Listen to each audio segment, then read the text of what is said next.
À l'ordre, s'il vous plaît, la commission reprend ses travaux. Alors, nous recevons le Rassemblement pour la laïcité qui est représenté par Mme Marie-Claude Girard, membre du conseil d'administration, ainsi que par Mme Fatima Aboubak, qui est membre du Rassemblement. Alors, mesdames, bienvenue à la commission. Comme pour tous les autres groupes, vous bénéficiez d'une période de 10 minutes pour faire votre exposé et par la suite, on va discuter avec les parlementaires. Le micro est à vous. Merci, bonjour et merci beaucoup pour l'invitation. C'est fort apprécié. Alors, comme je suis Marie-Claude Girard, retraitée de la Commission canadienne des droits de la personne, et je suis accompagnée par Mme Fatima Aboubak, qui est directrice de garderie. Nous sommes ici, comme vous l'avez mentionné, à titre de représentants du Rassemblement pour la laïcité, le RPL, un regroupement d'organismes et d'individus œuvrant à la promotion de la laïcité au Québec. Nous saluons le projet de loi 95 qui vise à favoriser l'équité dans l'accès aux services de garde éducatifs subventionnés, ainsi que son intention d'y inclure une assurance que le matériel éducatif utilisé par les prestataires de ces services n'ait pas pour objet l'apprentissage d'une croyance, d'un dogme ou de la pratique d'une religion spécifique. Nous tenons cependant toutefois à souligner que les débordements religieux constatés dans plusieurs écoles primaires et secondaires du Québec ces derniers temps sont aussi présents dans le réseau des services de garde éducatifs à l'enfance subventionnés. Vous trouverez d'ailleurs dans notre mémoire des extraits de l'excellent article de Mme Aboubak publié dans Le Devoir à ce propos l'automne dernier. Ainsi, nous recommandons que certaines actions concrètes envisagées par le ministre Drainville pour répondre à cet enjeu dans son projet de loi 94 soient intégrées au projet de loi 95. Ce dernier devrait en effet clairement spécifier qu'il établit des services de garde éducatifs à l'enfance fondés sur les droits collectifs du Québec, dont la laïcité et l'égalité entre les femmes et les hommes. Il devrait également spécifier que les prestataires de permis, les comités consultatifs de parents d'une garderie, ainsi que les bureaux coordonnateurs de la garde éducative en milieu familial doivent s'engager à respecter ces droits collectifs dans le cadre de leur travail. De plus, le projet de loi 95 devrait inclure une clause sur l'obligation d'avoir le visage découvert pour le personnel œuvrant dans les services de garde éducatifs à l'enfance et une autre pour interdire les accommodements sur une base religieuse à son personnel. Cette harmonisation des approches est importante car le réseau des services éducatifs de garde québécois constitue le préambule au réseau de l'éducation du Québec. Dans la deuxième partie de notre mémoire, nous citons l'excellente analyse de Jocelyne Robert, sexologue bien connue, quant à l'impact des pratiques et signes religieux sexistes sur le développement identitaire des tout-petits, soit la clientèle visée par ce projet de loi, et plus particulièrement sur leur perception de l'égalité entre les femmes et les hommes. Ainsi, le RPL, le Rassemblement pour la laïcité, recommande fortement d'ajouter une disposition au projet de loi 95 selon laquelle le demandeur d'un permis de CPE ou d'un service de garde subventionné doit s'engager à adopter un code vestimentaire pour son personnel qui interdise toute tenue portant atteinte à l'égalité entre les femmes et les hommes, selon une approche universaliste, incluant l'interdiction du port de signes religieux tels que définis dans la loi sur la laïcité de l'État.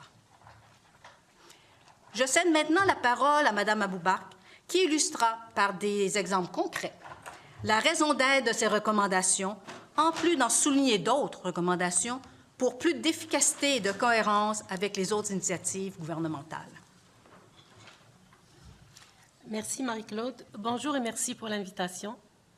D'abord, des exemples concrets pour appuyer les recommandations mises de l'avant par Mme Girard.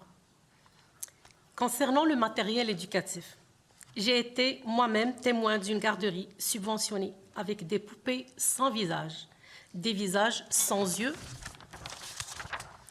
sans nez, sans oreilles, sans cheveux, car c'est interdit de tracer des traits que seul Allah est censé créer. Concernant les comités consultatifs de parents d'une garderie, j'ai été aussi témoin que certains d'entre eux étaient dominés par des parents d'une même communauté religieuse. J'ai vu un comité allant dans le sens de ne pas célébrer les fêtes d'anniversaire et de ne pas parler de la Saint-Valentin. Concernant les dérives des accommodements religieux, la réalité actuelle des garderies, au moins dans la grande région de Montréal, veut que la majorité des employés sont issus de l'immigration maghrébine musulmane. Les accommoder toutes serait mettre le service en péril ou le briser carrément. Même réalité pour les milieux familiaux, qui sont de plus en plus gérés par des femmes musulmanes maghrébines, toujours dans la grande région de Montréal. J'ai déjà eu des demandes de congé, moi comme directrice, de 6 personnes en même temps pour des fêtes religieuses. Concernant les valeurs à affirmer et à démontrer, en respect de la laïcité de l'État et de l'égalité entre les hommes et les femmes, j'ai été témoin d'un événement troublant. Je donne des exemples parce que ça fait 20 ans que je suis dans le réseau et j'étais éducatrice pendant plusieurs années. Donc, une petite fille dans le coin déguisement couvrait les cheveux pour être comme Naïma. Je donne des noms qui ne sont pas les réels. Comme Naïma, elle disait aux amis. L'éducatrice a commencé à la célébrer et à lui dire qu'elle était très belle avec le voile. J'ai vu aussi, dans une garderie subventionnée, une éducatrice portant un signe religieux décourager des parents d'inscrire leur enfant et ça les a amenés à abandonner la place qui leur a été attribuée. Vous allez me dire comment? En étant moins accueillante, ne pas les regarder dans les yeux, répondre des réponses brèves, oui, non, oui, non. On sait que c'est la première expérience de parents de laisser leurs enfants pour une première fois, donc il faut vraiment les assurer, leur parler, leur donner du temps. S'adresser juste à la maman et ignorer les questions du père pour ne pas le regarder. Les parents ont fini par laisser tomber la place, pour vous dire. Pour ce qui est du fait de côtoyer quotidiennement des femmes voilées sur l'incidence sur la représentation que se fait l'enfant de l'être féminin, du corps d'une femme, je vais vous raconter une petite anecdote. C'était la journée coiffure farfelue, une journée spéciale à la garderie, et voici une conversation réelle entre une petite fille de 4 ans et demi et son éducatrice. L'enfant: Farida, je veux voir ta coiffure. Est-ce que tes cheveux sont longs? L'éducatrice: oui, comme les tiens. L'enfant: est-ce qu'on peut les mettre à côté et voir lesquels sont plus longs? Et moi, je veux te coiffer, Farida. Regarde, j'ai coiffé Anna et puis elle aime ça. L'éducatrice: non, ma chérie, je ne peux pas enlever mon foulard. L'enfant: pourquoi tu ne peux pas enlever le foulard? Je peux t'aider si tu veux. L'éducatrice: merci, mais je n'ai pas le droit d'enlever mon foulard. L'enfant: pourquoi? L'éducatrice: Dieu va me punir. L'enfant: pourquoi? L'éducatrice: parce que dans ma religion, je n'ai pas le droit, je suis une femme. L'enfant: mais Anna aussi est une fille et je l'ai coiffée. S'il te plaît, montre-moi tes cheveux. L'éducatrice: pour changer le sujet, petite coquine, laisse-moi ramasser les blocs que tes amis ont mis par terre, de risque qu'ils tombent dessus. Donc, croyez-vous que cela n'a pas d'influence sur la perception de l'égalité entre les femmes et les hommes chez l'enfant? Il est primordial que tous les acteurs des services de garde éducatifs à l'enfance s'engagent à adopter un code vestimentaire pour son personnel qui évite toute tenue portant atteinte à l'égalité entre les femmes et les hommes, selon une analyse universaliste incluant l'interdiction du port des signes religieux tels que définis dans la loi 21. Enfin, nous proposons d'amender le titre choisi pour le projet de loi 95 pour souligner son apport au modèle québécois d'intégration nationale. D'ajouter parmi les conditions d'annulation, de suspension ou de diminution de la subvention consentie les cas de pression auprès de parents pour qu'ils cèdent la place qui leur a été attribuée. Comme je l'ai mentionné précédemment, ces cas existent. J'ai aussi assisté à un cas qui était même plus dur, là, de parents de même sexe. qui ont abandonné leur place parce qu'ils avaient juste... Ils n'étaient pas rassurés quand ils se sont présentés à la garderie. Il y avait beaucoup de femmes voilées, la directrice voilée, les éducatrices voilées, donc ils ne sont jamais retournés. Là. Et puis on se posait la question et c'était clair. De préciser qu'en aucun cas, un titulaire de permis de service de garde subventionné pourra obtenir un permis pour un service de garde non subventionné s'il ne respecte pas les objectifs de la loi sur l'intégration nationale qui favorise la vitalité et la pérennité de la culture québécoise en tant que culture commune et vecteur de cohésion sociale. Et d'augmenter les amendes et pénalités administratives pour les services de garde subventionnés qui contreviennent à la loi, soit de 5 000 $ à 10 000 $ pour qu'elle soit réellement dissuasive. Je dois malheureusement vous arrêter, le 10 minutes étant écoulées. Madame la ministre, est-ce que c'est votre choix? 10 minutes, vous pouvez le prendre sur mon temps. Merci beaucoup. Après tout, ils sont subventionnés et la subvention est pas mal généreuse. Ensemble, pour terminer, nous saluons le projet de loi 95, mais le trouvons incomplet. Nos recommandations s'inspirent du contenu des projets de loi 84, loi sur l'intégration nationale, et du projet de loi 94, loi visant notamment à renforcer la laïcité dans le réseau de l'éducation, puisque les défis actuellement vécus dans le secteur des services de garde à l'enfance s'apparentent grandement à ceux identifiés dans le réseau de l'éducation du Québec. L'adoption de nos recommandations permettait plus de cohérence entre les différentes initiatives du gouvernement, ayant pour but de favoriser une plus grande cohésion sociale et mixité sociale et culturelle et un meilleur respect de la laïcité de l'État. Merci beaucoup. Je suis contente de vous revoir. On avait déjà eu une discussion préliminaire là-dessus, très intéressante d'ailleurs, et qui nous amène ici aujourd'hui dans les deux cas. Peut-être le premier élément, je soulignerais une grande différence au niveau des services de garde éducatifs à l'enfance par rapport à l'éducation. Nous ne sommes pas les employeurs. Alors, c'est le premier élément.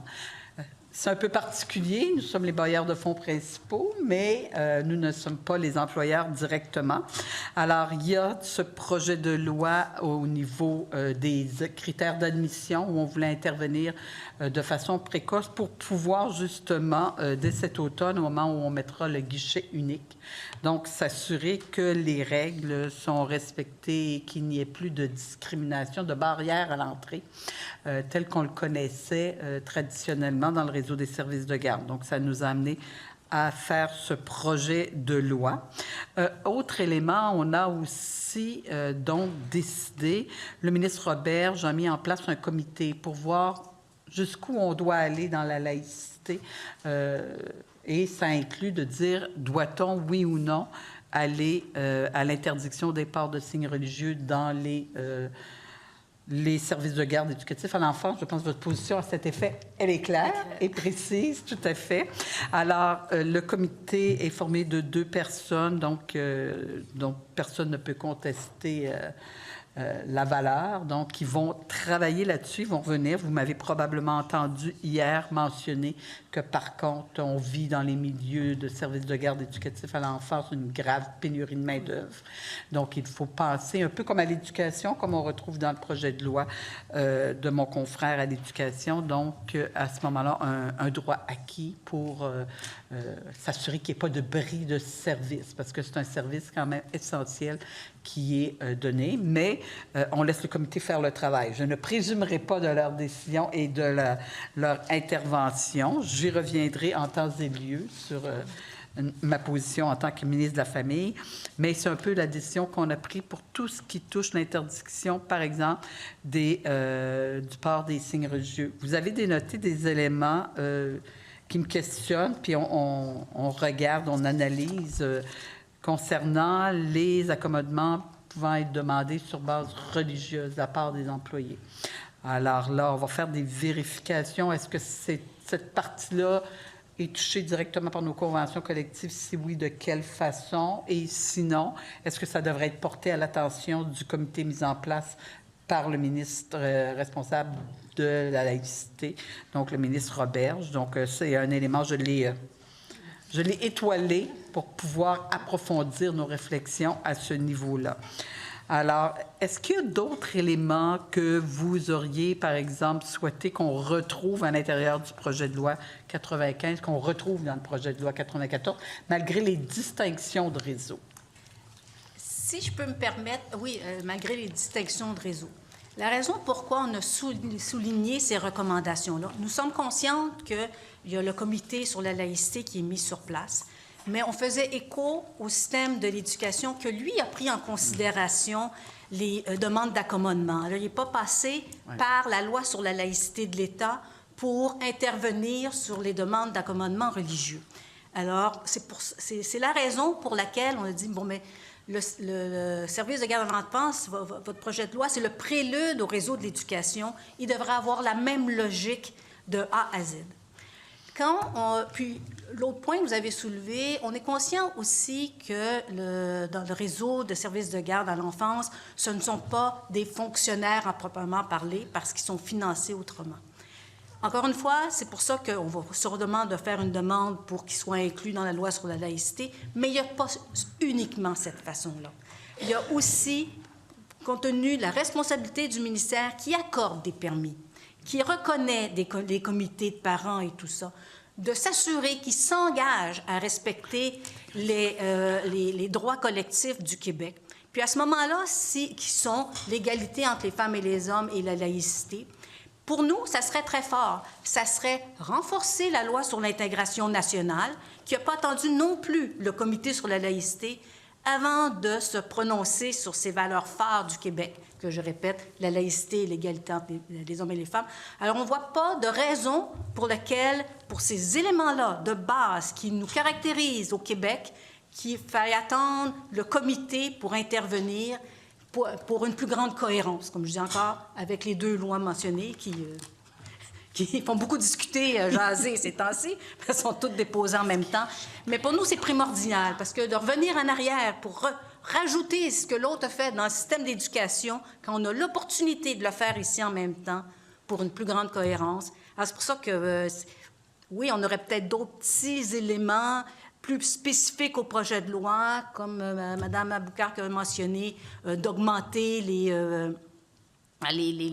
pénalités, ça c'est un exemple, même de changer le titre pour que ça soit reflété que la philosophie qui encadre parce qu'on aime ce que vous proposez, mais la philosophie derrière, c'est pour s'arrimer à une société, à une volonté d'intégration nationale.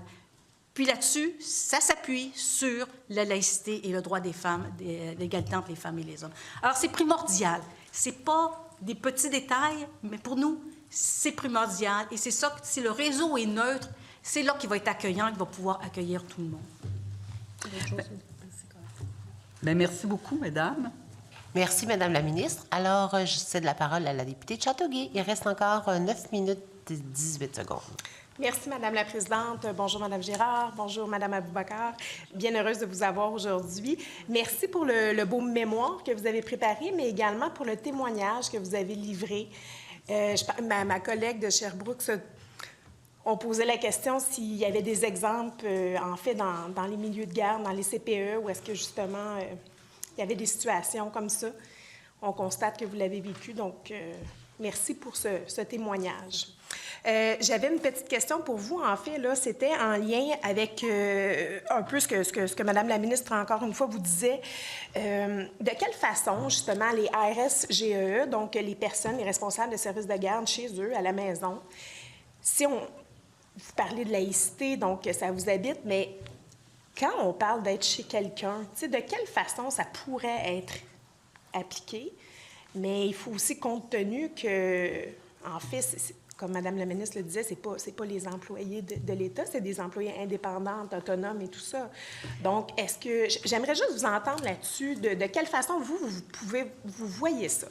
C'est pour ça que les modifications, les amendements qu'on propose au projet de loi, c'est en disant, voici, oui, tu fais application à un permis, mais tu t'engages à respecter la laïcité de l'État et l'égalité entre les femmes. C'est au moment d'émettre le permis qu'il faut le faire. Que la personne soit consciente qu'elle est là, que le financement qui lui est accordé pour rendre un service à l'ensemble des Québécois soit lié à un respect des valeurs québécoises. Alors, c'est pas punitif, c'est juste qu'ils réalisent et qu'ils acceptent. Si j'accepte cet argent-là, voici le type de service que je dois donner. Je dois le faire j'accepte de l'argent public. Les Québécois me confient de l'argent pour que je prenne soin de leurs enfants. C'est conditionnel à un respect des valeurs québécoises. Alors, Moi, je vais même aller un petit peu plus loin. Je ne sais pas si Mme Gérard est d'accord avec moi, mais pour moi, c'est même pas une affaire d'employés de l'État ou pas employés de l'État ou travailleurs autonomes. Pour moi, c'est les enfants du Québec. Donc, je parle même pas. Si ça tient qu'à moi, j'allais intégrer dans le projet de loi les garderies privées non subventionnées parce que moi, je ne le vois pas du côté argent de l'État. Je le vois du côté enfant du Québec. Et ça change tout. Tous les droits auxquels la liberté de conscience, tous les enfants de cette province ont droit à la liberté de conscience, qu'ils soient dans le privé ou dans le public, que ça soit avec un employé de l'État, pas avec un employé de l'État, il faut les protéger. Comme on protège les enfants même dans leur famille, avec la DPJ. Et il faut protéger ces enfants. Ils sont vulnérables. Ils n'ont pas choisi les milieux où ils sont, ils n'ont pas choisi leur famille, ils n'ont pas choisi leur religion. Au moins que le gouvernement les protège. Puis, pour faire un peu de pouce là-dessus, un collègue disait hier, admettons qu'on met un crucifix au-dessus d'une porte dans une maison, ça ne veut pas nécessairement dire qu'on enseigne ça à nos jeunes qui viennent à la maison, donc un responsable à service de garde chez eux. Donc, est-ce qu'on a discuté un petit peu hier, comment voyez-vous ça, d'avoir, mettons, des signes, peu importe quels qu'ils sont? Vous savez que la Commission des droits de la personne avait jugé attentatoire le fait d'avoir un crucifix affiché dans une salle de classe, attentatoire à la liberté de conscience des enfants. Et il a fallu retirer les crucifix dans les salles, dans les classes d'école. Ça, c'était la Commission des droits de la personne et des droits de la jeunesse du Québec.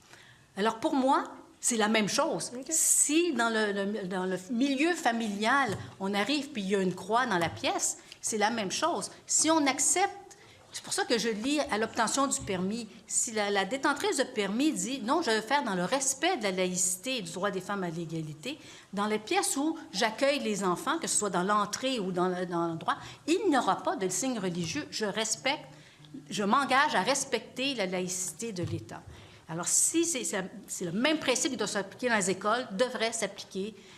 Ça n'empêche pas la personne, si dans un milieu familial, d'avoir son crucifix ailleurs, mais pas là où les enfants passent la journée. Je tiens à vous remercier pour votre rapport. Je ne sais pas si j'avais des... Oui, mais il reste encore du temps, Madame la députée d'Iberville. 4 minutes 30. Oh, wow, c'est plus que ce que j'ai besoin. Merci pour votre témoignage. Avec ce que vous venez vraiment de soumettre, avez-vous une pensée ou une réflexion sur la formation en amont pour préparer ces femmes-là, justement, à donner les soins aux enfants, comme vous le dites? Parce que là, vous l'associez vraiment au permis en disant « Voici notre souhait, merci de le respecter ». Est-ce que vous ne pensez pas que ça devrait être présent dès le départ dans la formation? Moi, personnellement, je trouve qu'une formation aux valeurs du Québec, ça doit être donné avant d'octroyer un permis d'une garderie, surtout dans une installation, à la limite, on est plusieurs, il y a beaucoup de monde, on se surveille quelque part, mais dans une maison où c'est fermé, il faut donner une formation juste sur les valeurs du Québec, un petit peu sur comment on est arrivé à ces valeurs, le combat qu'on a mené pour arriver à l'égalité homme-femme.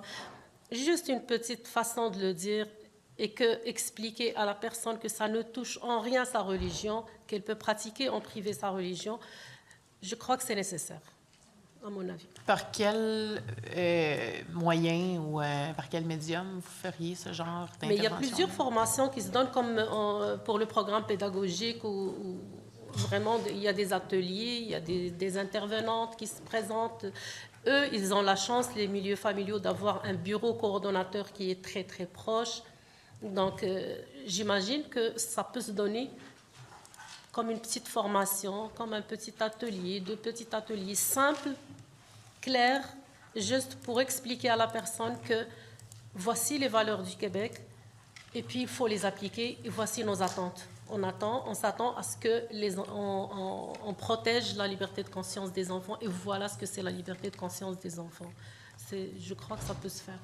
Puis, j'aimerais, Mme Aboubakar me faisait part d'une autre expérience qu'elle avait chez elle, mais qui, pour moi, répond, c'est-à-dire, elle engage les gens à venir travailler à sa garderie. Il y a des personnes qui viennent à sa garderie avec des signes religieux et elle leur demande la question. C'est comment est-ce que vous accepteriez de le retirer pendant vos heures de travail? Et elle me disait que la majorité, oui, acceptait.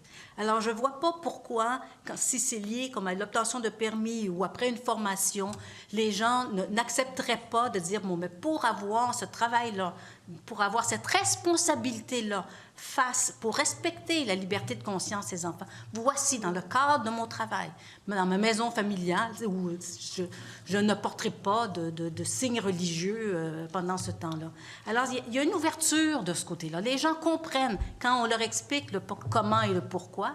Et puis, oui, c'est ça. Je le fais, puis en toute gentillesse, là, pas pour imposer à personne, mais c'est juste, je leur dis, parce que la plupart qui se présentent dans la grande région de Montréal, on reçoit maintenant des CV, c'est toutes des filles, et puis quand elles se présentent, elles sont pratiquement la majorité voilées. Et je leur pose la question, est-ce que tu serais prête, par exemple, pour travailler? J'insiste sur le confort d'abord, parce qu'on est un métier quand même qui bouge. On bouge toute la journée, c'est difficile de bouger avec des foulards autour du cou. Et je parle côté confort, côté sécurité, et puis est-ce que tu es prête à l'enlever ou à le mettre d'une autre façon à ce qu'on ne voit pas que c'est un signe religieux? Et puis la plupart des temps, la majorité des filles acceptent. Et puis pour moi, personnellement, celles qui n'acceptent pas, c'est qu'ils sont déjà dans l'intégrisme, vraiment. C'est-à-dire, je m'inquiéterais, moi, de laisser des enfants avec elles si elles refusent. Déjà, dans la religion, il faut se cacher les cheveux contre des hommes. Mais là, je dis, tu es avec des enfants de 0 à 5 ans. Là, c'est quand même toute la journée avec des 0 à 5 ans. Je ne vois pas l'intérêt. Et puis, comme je leur dis, les papas qui arrivent et qui ont des enfants de 0 à 5 ans, ils sont dans le début de leur vie de couple, ils sont tous amoureux de leur femme, ils ne vont pas vous regarder. Donc, et ça marche dans la plupart des temps. Ils ne sont pas encore rendus au stade. Un petit peu, là. On est encore... Et ça marche la plupart des temps. Et il y en a celles qui n'acceptent pas, qui sont rares, par exemple. Je peux même les compter sur 11 filles. Il y avait 2 qui ont refusé. Puis... Merci beaucoup. Cette portion-là vient de se terminer, mais on va continuer avec la députée de Westmount-Saint-Louis pour une enveloppe de 9 minutes 54 secondes. Merci beaucoup, mesdames, pour votre témoignage ainsi que votre mémoire. On apprécie vraiment vous entendre sur le même alignement quand on parle du recrutement des éducatrices. Vous savez sans doute, on parle souvent, on fait face à une pénurie de main-d'œuvre vraiment important, surtout du main-d'œuvre qualifiée. Et présentement, on sait aussi, ça fait pas loin de 2 ans au moins que le gouvernement fait du recrutement des pays francophones pour essayer d'amener cette qualification ici. C'est sûr, vous allez faire poser la question suite à votre positionnement. Que répondez-vous d'abord aux gens qui disent « il y a tellement une pénurie, il faut absolument que j'engage du monde », mais vous apportez un critère qui va peut-être empêcher des gens à faire ce recrutement. C'est quoi votre réponse à cette critique? À ce point, je répondrai que d'abord, pour moi, ce n'est pas pour résoudre la pénurie de main-d'œuvre et que je vais mettre en péril la liberté des enfants du Québec, qui vont être l'avenir du Québec. On va se battre, on va trouver d'autres solutions, on va essayer de trouver d'autres solutions comme c'est arrivé pendant la COVID, mais pas au détriment de la liberté de conscience des enfants. Ça, c'est un. Il y a aussi le piège des pays francophones. Le gouvernement est tombé vraiment dans le piège de la francophonie, est allé chercher des employés, par exemple, du Maroc, dont je suis originaire, pour ne pas dire que je suis raciste contre les Marocains. Je suis moi-même marocaine. Sauf que la société a changé là-bas. Et puis, les gens qui arrivent, il y a déjà l'islamisme qui là-bas, il est en train de détruire carrément la nation. Et puis, c'est devenu même... C'est devenu une guerre entre l'intégrisme religieux et le gouvernement qui essaye quand même, c'est un pays touristique, il ne veut pas perdre son secteur d'activité. Puis on amène des gens parce que ça parle français, mais qui peut-être véhicule des valeurs très, très, très dangereuses. Moi, je préfère des gens qui parlent français, qui ne parlent pas français, qu'on va les franciser ici, que juste de tomber sur le piège de la francisation. Et on vit aussi, il y a des exemples concrets que je peux partager avec Madame la ministre, si elle veut. Il y a des exemples concrets de problématiques vraiment à ce niveau. C'est des gens qui arrivent pour changer le Québec. Ce n'est pas pour travailler au Québec, pour changer le Québec. Il faut le changer.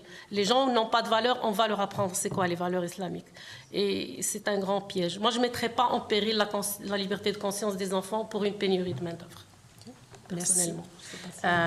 Vous avez aussi, vous avez raconté vos histoires personnelles, merci Jem, mais vous avez partagé l'histoire de la femme voilée, puis l'échange avec l'enfant. Je suis curieuse de savoir, parce qu'on a aussi entendu les syndicats qui ont passé hier, puis nous ont dit de faire attention, de ne pas nécessairement penser qu'on a un croix qui est affiché dans une maison, qu'on va enseigner la religion. Fait que on leur entend, c'est sûr. Ça ne peut pas être mur à mur. Peut-être qu'il faut penser et réfléchir la façon qu'on va appliquer une telle mesure, comme vous avez mentionné, la formation.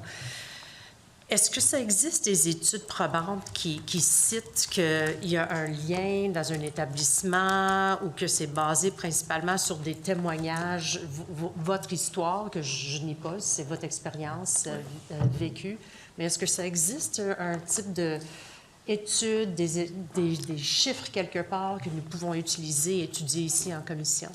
Personnellement, encore une fois, je peux dire que moi, je n'ai pas d'études, je ne sais pas si ça existe des études. Ce que je vois, c'est un phénomène grandissant dans la grande région de Montréal. Je ne sais pas si ça se passe comment dans les autres régions du Québec, mais je dirais, quand j'ai écouté des personnes ici parler d'études et que ça prend des études pour agir, moi, j'ai juste peur que le temps de faire des études, ça va être trop tard. C'est pour ça que j'aime profiter, par exemple, de l'expérience de la Belgique, de la France, de la Grande-Bretagne, profiter d'expériences d'autres pays, comme ce qu'on faisait pendant la COVID. On n'attendait pas des études. On voyait qu'est-ce qui se passe là-bas, qui va s'en venir ici, et puis on agit. Donc, attendre des études, ça serait peut-être très dangereux. Oui, je peux juste rajouter, si vous cherchez des exemples, c'est pas lié dans les garderies en tant que telles, mais c'est dans le milieu de l'éducation. Je vous invite à voir les témoignages des 7 témoins du mouvement laïque québécois et de Pour les droits des femmes du Québec, les témoignages qui ont été déposés à la Cour supérieure en défense de la laïcité, qui expliquaient pourquoi le signe religieux d'une enseignante portait atteinte non seulement à la liberté de conscience de leur enfant, mais aussi à la leur en tant que parents.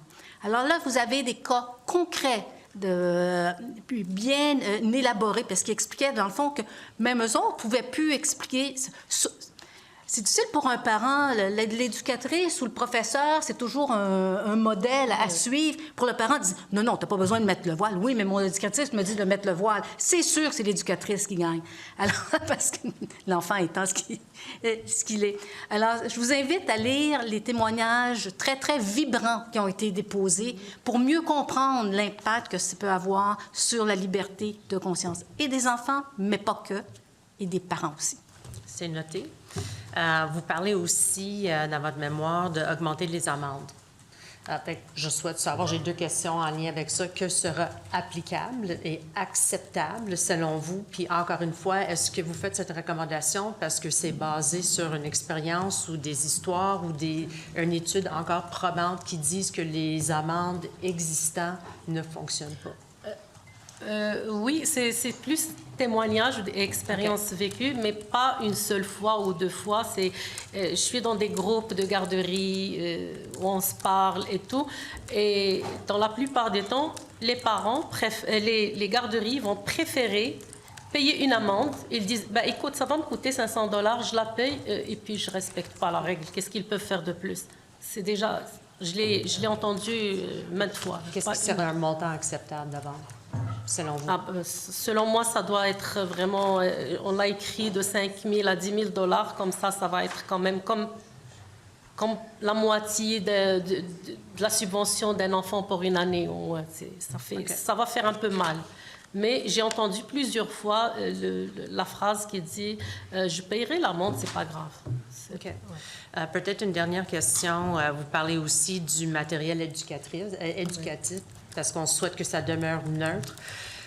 Quel mécanisme recommandez-vous pour assurer ce désir en termes de déploiement du matériel? Parce qu'on sait que ça peut varier d'une installation à l'autre, d'un type de garderie ou de CPE, par exemple. Comment que ça, on pourra le Mais faire? au Québec, on a par exemple, la petite enfance, elle est bien encadrée au Québec, il est bien géré, il y a beaucoup d'études, des intervenants, des conseillers qui peuvent nous aider à choisir le matériel et on a des fournisseurs au Québec qui sont spécialisés en matériel éducatif. On peut, à l'ouverture d'une garderie, aller s'approvisionner de A à Z. Ils vont nous aider, ils vont nous accompagner, nous expliquer ça travaille quelle sphère de développement de l'enfant. On a des fournisseurs de ce calibre ici au Québec. Merci beaucoup. Ça me fait plaisir. Merci beaucoup, Madame la députée. Alors, on poursuit avec la députée de Sherbrooke. Vous avez 3 minutes 18.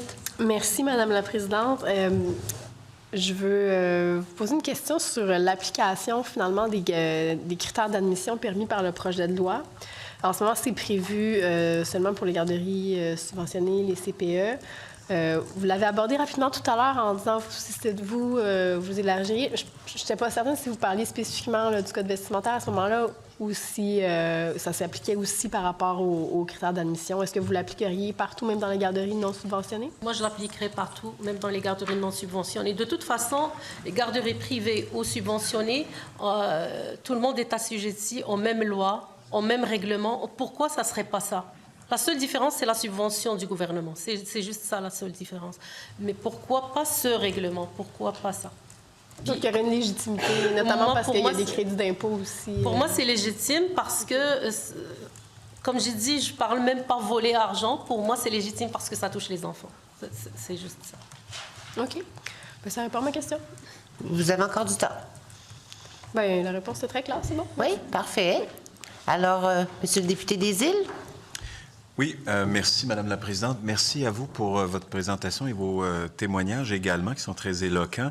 Je comprends que vous dites ce qui se passe dans le réseau scolaire, ça se passe également dans la petite enfance. Il faut agir rapidement, maintenant. La liberté de conscience, c'est important, puis c'est pas la pénurie de main-d'œuvre qui devrait nous empêcher de mettre en place les mesures. Dans le projet de loi, on touche l'équité dans l'accès, la mixité, un peu le matériel aussi. Je comprends bien que vous dites, mais ce qu'on ne touche pas, c'est la transmission de valeurs ou de préceptes ou de certains éléments religieux ou de discrimination envers les femmes. Et ça, j'imagine que ça vaut pour l'ensemble des religions ou l'ensemble des principes qui iraient à l'encontre de ceux qu'on veut défendre. C'est bien ça? C'est bien ça. Dans le fond, comme Mme Boucard l'a bien dit, si on a en tête de protéger nos enfants, c'est vraiment de défendre la liberté de conscience. Alors, c'est pour ça qu'il faut le faire dès la petite enfance. Alors, puis c'est pour ça que pour nous, ceux qui travaillent dans le service de garderie, que ce soit les détenteurs de permis, doivent au moins s'engager à le respecter. Mais si on devait, par exemple, mettre des conditions dans l'émission du permis, tu sais, souvent, on a fait le débat de la laïcité sur la question des signes religieux ostentatoires. Pour vous, comment on pourrait inscrire dans le permis ce qu'il faut réprouver ou enfin, ce à quoi il faut s'engager? Ben, de toute façon, pour l'obtention d'un permis, le ministère demande une panoplie de documents dans la régie interne de la garderie qui explique les valeurs de la garderie, les principes et tous les principes fondamentaux. Donc, si on rajoute une partie qui va parler du respect, de la laïcité, des valeurs du Québec, l'égalité homme-femme, de ne pas avoir de signes religieux. Et puis, il y a des techniciens du permis qui vont recevoir la régie, qui vont la lire. Et s'il y a un point qui manque, ils vont la retourner à la garderie pour dire il faut corriger. Donc, il y a quand même un suivi au niveau de la régie interne. Et je crois que la régie, c'est le meilleur outil pour parler des valeurs de la nation québécoise. Mais justement, la question des valeurs, c'est là-dessus que je veux vous amener parce que tout à l'heure, vous avez dit, bon, en entrevue, j'ai demandé à des éducatrices ou des candidates d'enlever leur voile, mais elles ne se départissent pas nécessairement de leurs valeurs pour autant si elles sont profondément ancrées. Mais on ne peut pas jouer dans la tête des gens non plus. C'est pour ça que c'est quand on s'engage à respecter la laïcité de l'État, ça ne veut pas dire qu'on peut remettre ces signes religieux après ce moment de travail. On ne demande pas aux gens de revenir, d'arriver là sans valeur. Mais dans le cadre de leur travail, pour moi, de demander la permission, le permis, un engagement à respecter ça, c'est faire confiance à la personne. C'est aussi un engagement C'est un contrat. C'est un contrat. Est-ce que tu respectes la valorisation des garçons et des filles? Ça veut dire que dans ta garderie, tu ne mettras pas les petits garçons d'un bord et les petites filles de l'autre. Est-ce que ça veut dire... le principe de la laïcité, oui, il n'y aura pas de signes religieux, mais en plus, mais comme le projet de loi le prévoit déjà, il n'y aura pas de matériel didactique lié aux religions. Mais il y a plus. Il y a aussi les poupées sans visage. Alors, dans le fond, c'est un contrat moral. Parce que on n'ira pas vérifier, je présume qu'on ne vérifiera pas à chaque fois, mais si on demande cet engagement-là à tous les niveaux, que ce soit à l'obtention du permis, au comité de parents, qui aussi ont une responsabilité parce qu'ils voient au fonctionnement, et au comité coordonnateur, c'est un contrat moral. C'est un minimum. Comment ça se traduit? On ne peut pas voir toutes les applications, mais c'est sûr que c'est ça, c'est un contrat moral. Et puis, chaque personne peut garder ses valeurs, mais dans le cadre de son travail, c'est pas ça qui est. Et ce que vous dites, c'est qu'on peut le faire maintenant, en dépit du fait qu'il y a un comité qui se penche sur... On le fait pour l'éducation, on peut le faire également pour les services de garde. Et on le fait dans la loi sur l'intégration nationale, où c'est marqué les valeurs québécoises d'égalité que sont la laïcité et l'égalité entre les femmes et les hommes. Alors, je ne vois pas comme ça des valeurs universelles pour le Québec, forts pour le Québec. Et pour moi, on va plus loin. Dans le mémoire pour appel, on a parlé de droit collectif du Québec, la laïcité et l'égalité entre les femmes et les hommes. On n'a pas besoin d'attendre le comité. Et comment vous voyez l'article 37 qui permet une espèce de droit de retrait pour les garderies qui ne voudraient pas être subventionnées et qui voudraient essentiellement conserver cette capacité-là de créer Personnellement, des je ne environnements crois pas que... Déjà, quand j'ai lu cet article, j'ai, à mon avis, trouvé que ce n'était pas réaliste. Il n'y a pas de garderie qui ne va pas vouloir être subventionnée. C'est le contraire qui existe. Ils reçoivent une bonne subvention et ça leur garantit d'être plein toute l'année et avoir des listes d'attente. Il n'y a personne qui va souhaiter de ne pas être subventionné au risque de fermer ou de ne pas avoir... Mais le risque, j'imagine, si on défend des valeurs pour l'ensemble du Québec et pour l'ensemble des enfants, mais pour ceux qui doivent aller vers une garderie privée non subventionnée, j'imagine que vous défendez le fait qu'ils soient soumis aux mêmes règles que oui. tous les services de garde. Oui, c'est ça. On se le doit pour la protection des enfants du Québec. Merci beaucoup. Terminé? Merci, mesdames. Merci beaucoup pour votre présence à la commission. Merci pour vos témoignages, en fait. Alors, je vais me permettre de vous souhaiter un bon retour à la maison et je vais suspendre quelques instants le temps de recevoir le dernier groupe.